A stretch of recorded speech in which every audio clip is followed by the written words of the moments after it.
बिस्मिल्लाहिर्रहमानिर्रहीम। अस्सलाम वालेकुम नाजरीन। लोग कह रहे हैं बड़ी खुशाइन बात है, अरशद शरीफ शहीद के कत्ल के वाक़े के हवाले से सुप्रीम कोर्ट ने आज खुद नोटिस इवेंचुअली ले लिया। लोग इस तरह के स्टेटमेंट्स दे रहे हैं, लेकिन मेरी नज़र में खुशाइन तो है कि चलो इवेंचुअली सुप्रीम कोर्ट ने नोटिस ले लिया, लेकिन सवाल ये है कि ये नोटिस लेने में 43 दिन क्यों लगे। सवाल ये है कि इसमें इतनी डिले क्यों हुई। सवाल ये है कि इतने दिन गुजर जाने के बाद जब आपको बहुत सारी चीज़ें इसमें नज़र आ रही थी कि गलत हो रही हैं, और आपने खुद ही बहुत सारे सवालात उठाए हैं, सुप्रीम कोर्ट के हवाले से मैं बात कर रहा हूँ और मैं आपके सामने वो सवाल सारे रख भी देता हूँ जो सुप्रीम कोर्ट ने उठाए हैं कि ये सब कुछ क्या हो रहा है, ये क्यों हो रहा है, ये कैसे हो रहा है। हम वज़ीर दाखिला को बुलाएं, उनसे पूछें। तो जो ये सब कुछ हो रहा था तो उस टाइम पर पहले ही सुप्रीम कोर्ट को फाल मेरी ज़ाती राय में हो जाना चाहिए था। अब ठीक है, अच्छी बात है कि आज खुद नोटिस लिया है, लेकिन मैं आपसे अर्ज़ करूं कि मैं इस सिस्टम का, निज़ाम कानून और इंसाफ का तकरीबन पिछले 16 साल से हिस्सा हूं बतौर वकील, और मैं तकरीबन रोज़ाना अदालतों में अदालती कार्रवाइयाँ होते हुए देखता हूँ।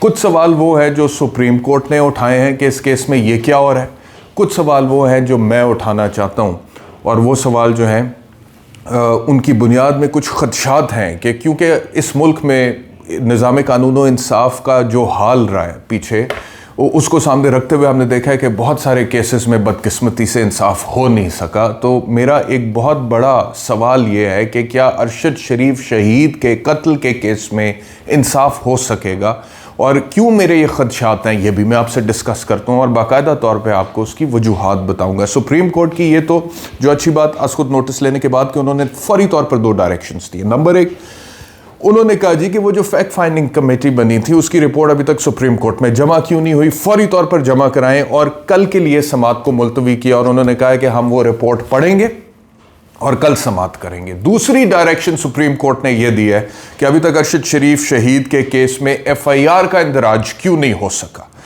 अच्छा, अब पहली बात जो रिपोर्ट के हवाले से, उसमें जब chief justice of Pakistan justice Umar Ata Bandial साहब ने पूछा ये मेरे ख्याल में एडिशनल अटॉर्नी जनरल से कि भाई वो फैक्ट फाइंडिंग कमेटी बनी थी, वो कमेटी कीनिया गई थी, वहाँ पर जाकर उन्होंने अपनी तहकीकात की और फिर वो वापस आ गई, फिर उन्होंने रिपोर्ट जमा करानी थी, वो रिपोर्ट कहाँ है? जो हमारे पास शेड्यूल था उसके मुताबिक तो पिछले जुमे को वो रिपोर्ट सुप्रीम कोर्ट में जमा हो जानी चाहिए थी। तो जवाब ये मिला उनको कि सर बात ये है कि वो जो वज़ीर दाखिला हैं हमारे राना सनाउल्लाह साहब, वो गए हुए हैं फैसलाबाद, वो जब आएंगे वापस तो वो रिपोर्ट उनकी खिदमत में पेश की जाएगी, वो उसको पढ़ेंगे, उसके बाद हम सुप्रीम कोर्ट में पेश करेंगे। तो सुप्रीम कोर्ट को लगा कि ये क्या कह रहे हैं, मतलब कि वज़ीर दाखिला क्यों पढ़ेंगे, और जवाब आया जी कि सर उसमें कुछ हसास चीज़ें भी तो हो सकती हैं। तो चीफ जस्टिस साहब ने फौरी तौर पर पॉइंट आउट किया, क्या वज़ीर दाखिला कुछ तब्दील करेंगे? मतलब कि ये क्या मंतक है, ये क्या लॉजिक है जो आप कह रहे हैं कि उस रिपोर्ट में कुछ हसास चीज़ें हो सकती हैं और वज़ीर दाखिला पहले पढ़ लेंगे और उसके बाद क्या वो उसको स्क्रूटनाइज करेंगे, उसमें कोई तब्दीलियां करेंगे और उसके बाद हसास चीज़ों को अपने तई देखने के बाद रिपोर्ट सुप्रीम कोर्ट में जमा कराएंगे। तो अगर इन्वेस्टिगेशन में इस तरह से हो कि एक इन्वेस्टिगेशन जो है वो जाए सीधा वफाकी वज़ीर दाखिला के पास, और वफाकी वज़ीर दाखिला भी वो जिनको कुछ शिकायत हैं, जिनकी हुकूमत को, जिनकी पार्टी को, जिनकी सीनियर लीडरशिप को, पॉलिटिकल लीडरशिप को, और आप जानते हैं मैं बात कर रहा हूँ पाकिस्तान मुस्लिम लीग नवाज की सीनियर क़यादत की, उनको शिकायत है। मरीम नवाज साहिबा का वो ट्वीट आपको याद होगा जो बाद में उन्होंने डिलीट किया, वो भी उनकी मेहरबानी की उन्होंने डिलीट कर दिया, लेकिन उनको शिकायत तो थी। मैं कहता हूँ ये भी हो सकता है कि कुछ शिकायत जेन्युइन हो, मैं कहता हूं हो सकता है, कोई भी फरिश्ता नहीं है ना। अब अरशद शरीफ शहीद एक बहुत बड़ी लेगेसी छोड़ गए, लेकिन चलो मैं ये भी मान लूं कि जी अरशद शरीफ शहीद जो हैं उनकी ज़िंदगी में उनकी कुछ बातों से कुछ लोगों को जेन्युइन गिले शिकवे होंगे, लेकिन क्या उसका मतलब यह है कि अरशद शरीफ शहीद के कत्ल के केस में इंसाफ नहीं होना चाहिए? क्या उसका मतलब यह है कि जो रिपोर्ट कमेटी ने बनाई है उसको आप पहले पढ़ें, फिर उसमें अगर कोई हसास चीज़ें उनको अकॉर्डिंगली डील करें और फिर वो रिपोर्ट सुप्रीम कोर्ट के सामने पेश करें? तो ये तो वहीं पर वो पकड़े गए और चीफ जस्टिस ने फौरी तौर पर इस चीज़ को आइडेंटिफाई किया। अच्छा, दूसरा जो चीफ जस्टिस का सवाल था, अभी तक मैं बात कर रहा हूं आपसे सुप्रीम कोर्ट के सवालात की, मैंने अपने सवालात में आपको बताता हूं जो वहां पर डिस्कस ही नहीं हुए। अभी तक डिस्कस नहीं हुए। और मैं देख रहा हूं हमारी सहाफती कम्युनिटी में से बहुत सारे लोग ये कह रहे हैं कि जी बड़ा अच्छा हो गया, बड़ा ज़बरदस्त हो गया, पर्चे का इंदराज भी हो जाएगा। मैं वकील की हैसियत से आपको बताऊंगा कि कौन सी ऐसी चीज़ें हैं जिनका भी ख्याल करना सुप्रीम कोर्ट के लिए भी बहुत ज़्यादा ज़रूरी है ताकि इंसाफ को यकीनी बनाया जा सके। बहरहाल, coming back to supreme court's questions, दूसरा सवाल उनका था कि भाई मेडिकल रिपोर्ट तसल्ली बख्श नहीं है। तीसरा सवाल उनका यह था कि अभी तक मुकदमा क्यों नहीं दर्ज हुआ। अब उसका जवाब क्या आया? उसका जवाब आया कि सर वो फैक्ट फाइंडिंग कमेटी की रिपोर्ट आ जाए, उसका जायजा लेकर मुकदमा दर्ज करने का फैसला किया जाएगा। तो वहां पर ये जो 5 रुकनी बेंच था जिसका हिस्सा जस्टिस मुज़ाहिर अली अकबर नकवी भी थे, और मैं बहुत सारे केसेस में जस्टिस मुज़ाहिर अली अकबर नकवी के सामने पेश हुआ हूँ और मैंने आर्ग्यू किया है, and I must commend his grip on the criminal jurisprudence. Criminal jurisprudence पे उनकी बड़ी ग्रिप है। तो उन्होंने फौरी तौर पर यह सवाल पूछा कि मुकदमे ऐसे दर्ज होते हैं, FIR का इंदराज ऐसे होता है? मैं आपको यह बता रहा हूं एक वकील की हैसियत से, कानूनी बात आप लोगों को बताने लगा हूं कि कोई भी क्रिमिनल इंसिडेंट होता है, FIR का इंदराज होना सबसे पहली स्टेप होता है। द फर्स्ट थिंग इज कि FIR दर्ज होती है। ये जो कह रहे हैं ना, मतलब कि ये सेक्रेटरी दाखिला कौन था, मैं हैरान हूं जिसने ये स्टेटमेंट दिया सुप्रीम कोर्ट में कि सर पहले वो कमेटी की रिपोर्ट आएगी, उसका जायजा लेंगे, उसके बाद मुकदमा दर्ज करेंगे। The first step in a criminal case is the registration of an FIR। ये मैं नहीं कह रहा, ये सुप्रीम कोर्ट के फैसलों में लिखा हुआ है, ये आपके ज़ाब्ता फौजदारी में लिखा हुआ है, सेक्शन 154 में लिखा हुआ है। सबसे पहला कदम यह होता है कि एक FIR का इंदराज होता है स्टेटमेंट के ऊपर, और उसके बाद वहां से तहकीक, तफ्तीश, इन्वेस्टिगेशन का आगाज होता है। यह कैसी इन्वेस्टिगेशन है जो खुद पहले ही शुरू हो गई है, और उसके बाद इन्वेस्टिगेशन के नतीजे की रोशनी में फैसला किया जाएगा कि मुकदमा होना चाहिए कि नहीं। मतलब कि यह पूरी क्रिमिनल जूरिस्प्रूडेंस जो है, सिर्फ पाकिस्तान की नहीं, तमाम कॉमन लॉ कंट्रीज की। व्हेन आई से कॉमन लॉ कंट्रीज, उसमें बरतानिया आता है, उसमें और बहुत सारे मुल्क आते हैं जिसमें कॉमन लॉ के कवानीन राइज है, उन सब की क्रिमिनल जूरिस्प्रूडेंस के खिलाफ बात है जो हो रहा है अरशद शरीफ के केस में। तो दूसरा ये नोटिस लिया, सवाल उठाया सुप्रीम कोर्ट ने। अब मैं आ जाता हूं अपने सवालात पर। लोग कह रहे हैं कि बड़ा अच्छा हुआ सुप्रीम कोर्ट ने उसको नोटिस लिया। मेरा पहला सवाल, ये नोटिस बहुत पहले हो जाना चाहिए था, इतनी डिले नहीं होनी चाहिए थी।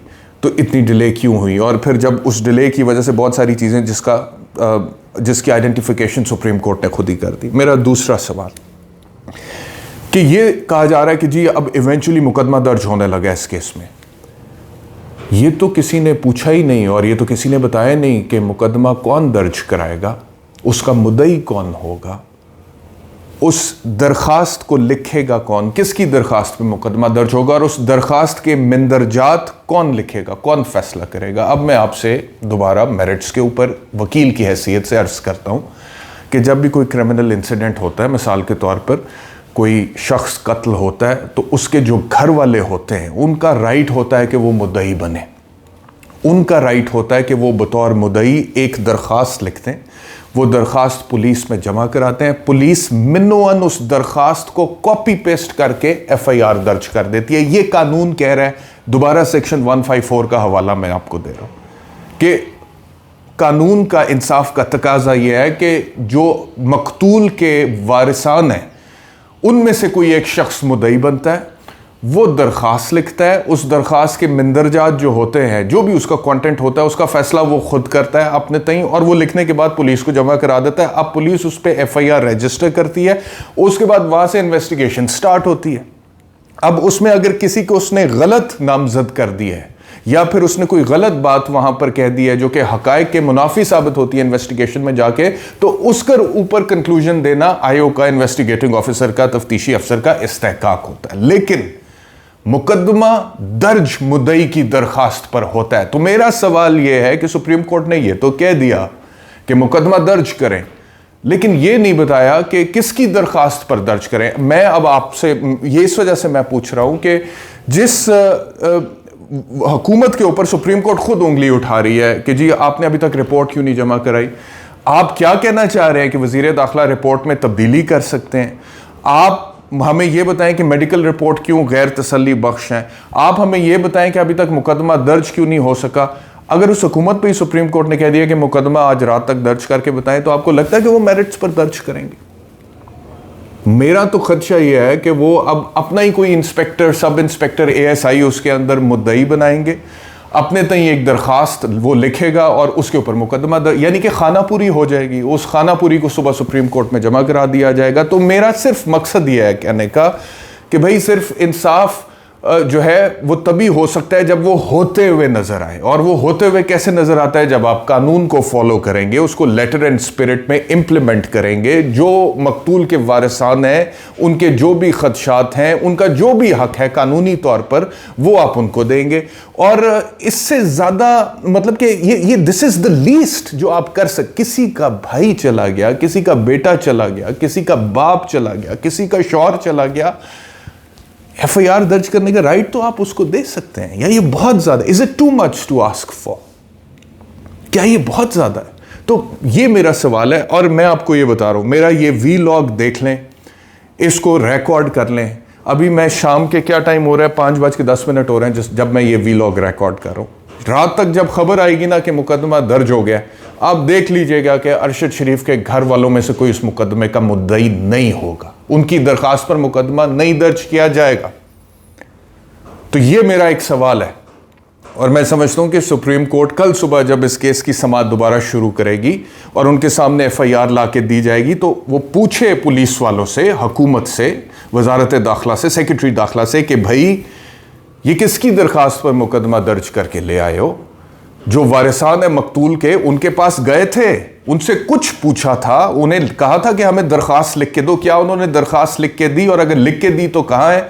और जो लिख के दी उसके मुताबिक FIR दर्ज हुई या खुद ही मुद्दई बन गए? वो फिर फैज साहब याद आ जाते हैं कि बने हैं अहले हवस मुद्दई भी मुनसिफ भी, किसे वकील करें, किससे मुनसफी चाहें। तो बात सिर्फ कहने की ये है कि मैं पहले भी कह चुका हूँ कि अरशद शरीफ शहीद का जो मसला था वो तो हुकूमत के साथ चल रहा था। FIR का इंदराज तो हुकूमत के इस दौर में अरशद शरीफ शहीद पर हो रहा था और वो खुद को गैर महफूज महसूस कर रहे थे, तो मुल्क छोड़कर चले गए।